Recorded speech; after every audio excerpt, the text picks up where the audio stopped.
दोस्तों, जैसा कि हम सब जानते हैं कि सारा विश्व पिछले 1 साल से भी ज़्यादा समय से कोरोना वायरस से लड़ रहा है और इस लड़ाई में लगभग सभी ने मिलकर एक दूसरे का बहुत साथ दिया है। हमारे कोरोना वॉरियर्स की वजह से हम इसमें काफ़ी हद तक सफलता पाने में कामयाब भी रहे हैं।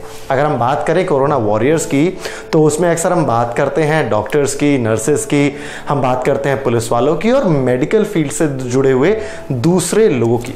ये बात काफ़ी हद तक सही भी है, क्योंकि जिस तरह से इन लोगों ने पिछले 1 साल में काम किया है वो सच में काबिले तारीफ है।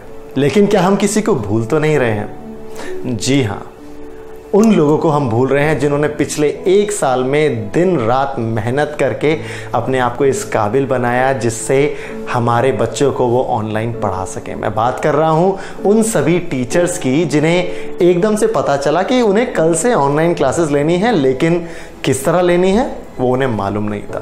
उनके लिए टेक्नोलॉजी का इस्तेमाल करना बहुत ही मुश्किल काम था, लेकिन फिर भी उन्होंने सारी चुनौतियों का सामना करते हुए टेक्नोलॉजी को सीखा और हमारे बच्चों को पढ़ाया। लेकिन मैं आपसे यहाँ पर एक सवाल पूछना चाहता हूँ, और वो ये कि क्या हमने उन्हें उतना सम्मान दिया जिसके वो असलियत में हकदार थे? जी नहीं, हमने तो बल्कि बच्चों की स्कूल फीस देने में भी एतराज़ जताया। हमारे लिए वो सिर्फ एक स्कूल फीस थी, लेकिन उस स्कूल में पढ़ाने वाले टीचर के लिए वो एक बहुत बड़ी रकम थी, एक बहुत बड़ी मदद थी जिससे उस टीचर का परिवार चलता था। जैसे ही लॉकडाउन लगा, ज़्यादातर लोगों ने स्कूल फीस देना बंद कर दिया। क्यों? क्योंकि उन्हें लगा कि अब स्कूल तो खुले हैं नहीं, तो फिर फीस किस बात की देनी। लेकिन आप सभी जानते हैं कि स्कूल की सिर्फ बिल्डिंग्स बंद हैं, पढ़ाई नहीं। पढ़ाई लगातार जारी है। टीचर्स आपके बच्चों को दिन रात मेहनत करके पढ़ा रहे हैं। हमारे प्रधानमंत्री से लेकर सभी नेताओं ने कोरोना वॉरियर्स की जमकर तारीफ की, और करनी भी चाहिए। लेकिन उन कोरोना वॉरियर्स का क्या जिन्होंने इतनी मेहनत करके आपके बच्चों को पढ़ाया, नई टेक्नोलॉजी को सीखा, खुद को इस काबिल बनाया कि वो आज की रिक्वायरमेंट के हिसाब से बच्चों को पढ़ा सके।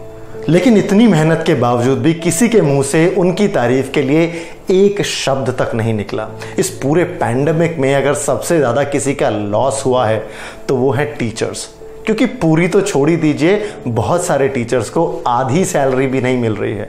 तो आप ऐसे में समझ सकते हैं कि उनका घर किस तरह चल रहा होगा, किस तरह से वो अपनी रोज़मर्रा की चीज़ों को खरीद पा रहे होंगे और अपने घर को चला रहे होंगे।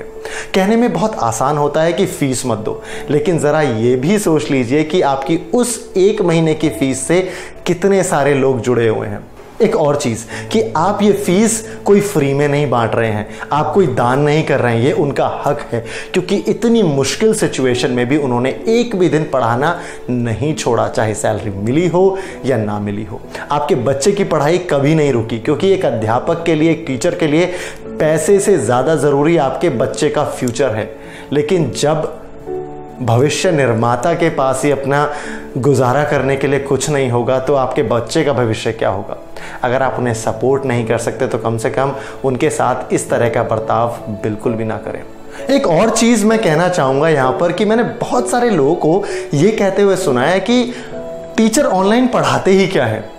तो उनके लिए मेरा ये कहना है कि एक बार ज़रा उनकी जगह पर खुद को रख के देखिए, आपको सब पता चल जाएगा। अगर आप उन्हें सपोर्ट नहीं कर सकते तो कम से कम उन्हें डीमोटिवेट ना करें।